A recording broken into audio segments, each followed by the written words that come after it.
Hello, everyone, and welcome along to the Debrief. We are live on the Blood Red YouTube channel after Liverpool lose 1-0 away to Bournemouth in the Premier League. A terrible result for Liverpool. As I said, we are live, everyone. Make sure you drop us your thoughts and reactions in the comments. We'll get to as many of them as we can. I'm Patrick Smith, and I'm joined by Liverpool.com editor Matt Addison. Matt, once again, Liverpool losing away from home, and once again, that early kickoff, the dreaded early kickoff, Liverpool really struggling and losing 1-0 to a lesser so-called side, should we say, in Bournemouth.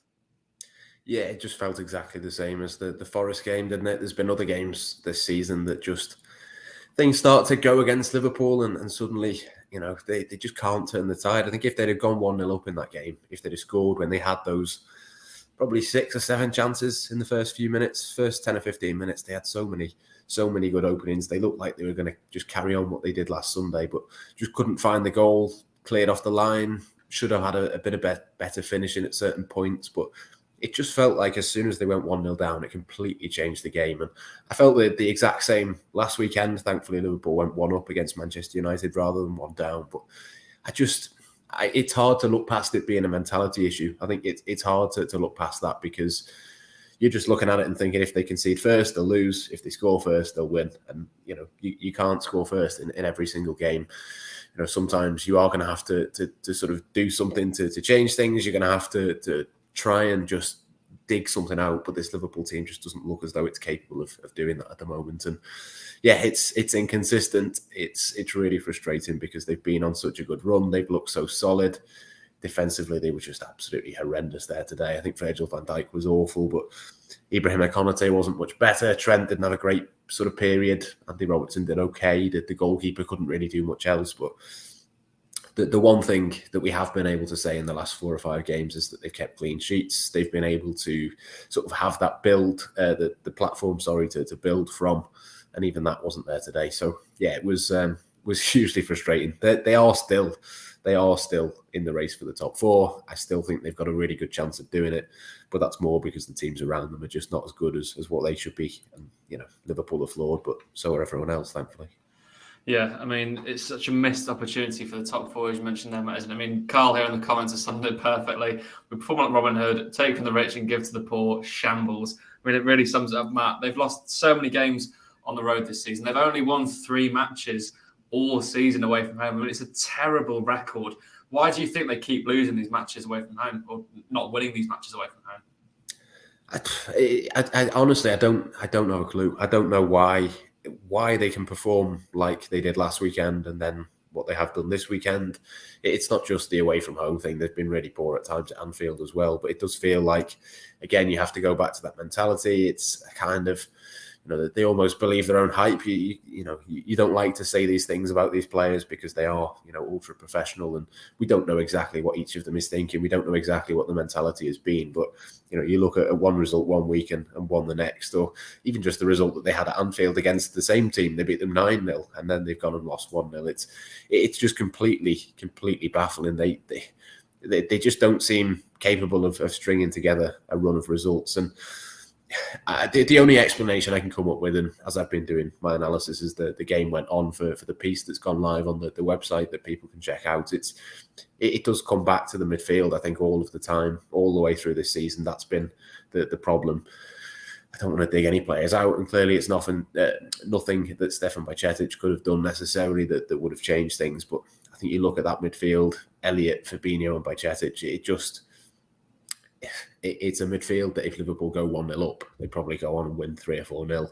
But it's a midfield when they go 1 down, they suddenly start to struggle a little bit. I think Jurgen Klopp recognised that because he made the change at half time, but it didn't do a great deal of difference. It just doesn't look quite consistent enough to get into the top 4 for me at this moment in time in terms of what we've just seen there. But then, who knows? Liverpool have got 3 hard games coming up that they're going to have to wait until they play Manchester City. But City, Chelsea and Arsenal in the space of the week, it wouldn't surprise you in the slightest if out of the Manchester United, the Bournemouth, and then those 3, they win the other 4 and lose this one. It just is the way that things are for Liverpool at the moment. So there's still, more than enough time for them to get into the top 4. But it does, for me, the only rational thing that can sort of come back to for me is the midfield just isn't quite strong enough. The defence, therefore, is a little bit weaker. There's a bit more sort of pressure on the attackers to score the chances when they get them.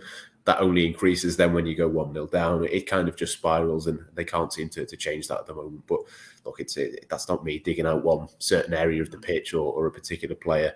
Some of the individuals there were really poor, and I think someone like Virgil van Dijk, in the absence of Jordan Henderson, has to be a bit more of a leader, has to be a bit more proactive.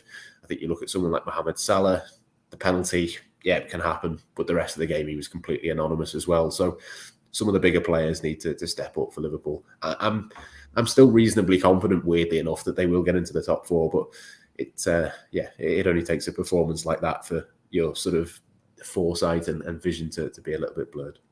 Yeah, I think, the point you made about the midfield not being strong enough, I think it's in every literal sense of that statement. The midfield today was not strong enough. It's one of those where if they go 1-0 down, they struggle. If they go 1-0, they lose. But a 0-0, it's a really weak midfield. And against a side like Bournemouth, you've got Billing in there who's an absolute machine. They're going to get physically dominated.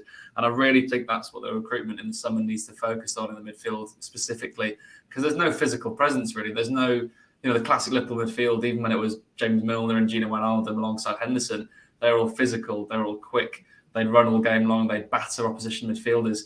And Liverpool today looked toothless at times, didn't they, Matt? And the transition defending at the back as well was a bit shaky, as you said. And I think that can sort of stem from the midfield at times, can't it? I mean, the conceding of the first goal, it was pretty sloppy, Matt, because Liverpool in the first half an hour, to be fair to them, looked like they were going to carry on that 7-0 form, didn't they? But then the creativity slowly fizzled and the defence really struggled with that extra pressure. They seemed to sort of drop back the defensive line, didn't they? Because we praised after the Man United game that they sort of maintained the high line. Andy Robertson and Trent really pushed on. But it seemed today, Matt, that they sort of dropped back and let Bournemouth attack them a bit, didn't they? Yeah, I mean, it's a hard one to assess, isn't it? They did try to play that high line, but for whatever reason, the two centre-backs just weren't quite on the same wavelength. I think you see with the goal, obviously that's the classic example, the one that people will point to. There were other examples as well through the game when Bournemouth did try and counter-attack, but I think the goal sums it up pretty well. Konate tries to play offside, but steps up too late. The ball then goes behind. Van Dijk isn't quick enough to get back. Andy Robertson's not quite sure where he's meant to be because Van Dijk is in the wrong position and he's not quite aggressive enough. He kind of leaves it to Robertson. Robertson leaves it to him. The cross then goes in and, people will turn and look at Trent and say, well, why isn't he in that position? But he had two players to mark at the back post. The other centre-back is nowhere to be seen. The midfielder nowhere to be seen. If he marks the player who scores, then the guy at the back post is left free. And I just think either way, Trent can't win necessarily in that. That's not to say that, he couldn't have done a little bit more. He didn't look like he was, again, particularly aggressive in terms of his defending either in that position. But it's just, one move, you can pick out 3 or 4 different errors from 3 or 4 different players at the least. And it just, you can't do that week in, week out. And the bizarre thing is that I keep saying it, but I think if Liverpool go 1-0 up in this match, it's completely different.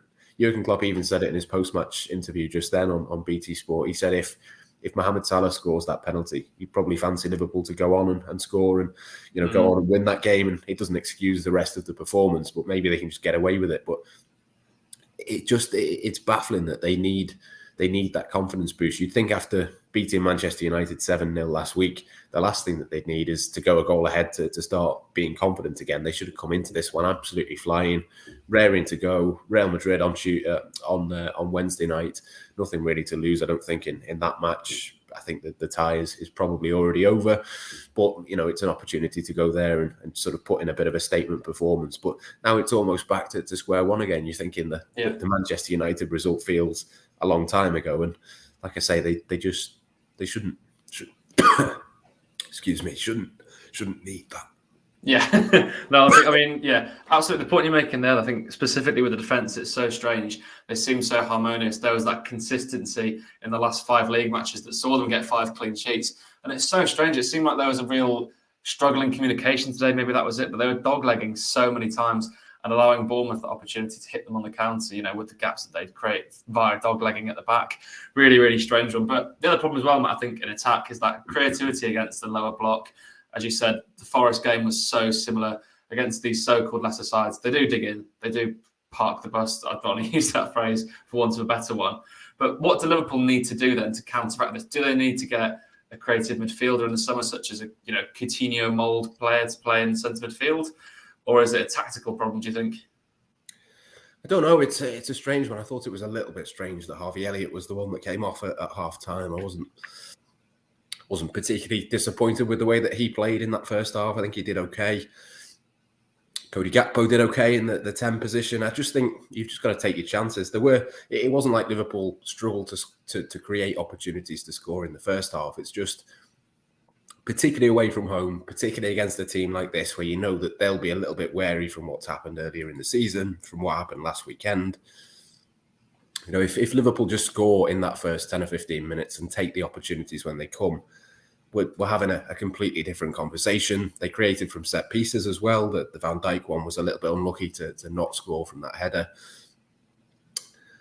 I mean, I get what you're saying in terms of the low block, and it did feel like they ran out of ideas a bit in the second half. But, you know, conversely, the first half, they had more than enough chances. Virgil van Dijk alone should have scored at least one, probably two. And yeah, it just sums it up really for me, the difficulties that they've had. Yeah, absolutely. Couldn't agree more. I mean, it is really back to square one, isn't it? It's been such a positive couple of weeks, apart from obviously the Real Madrid defeat, with Liverpool turning their fortunes around in the Premier League. And we really are back to where it all started with another loss away from home. Really, really disappointing for Liverpool. Hopefully they can shock us all then in this weird, inconsistent season by going and getting a result at the Bernabeu. Who knows what can happen in this strange season. The race for the top four is still on, even though Liverpool missed the chance to move into fourth place today. But we'll leave it there for the debrief. Thank you very much for joining myself, Patrick Smith, and Matt Addison. We'll catch you again in midweek from the Bernabeu, so hopefully it's a more positive show on that occasion, but we'll catch you then.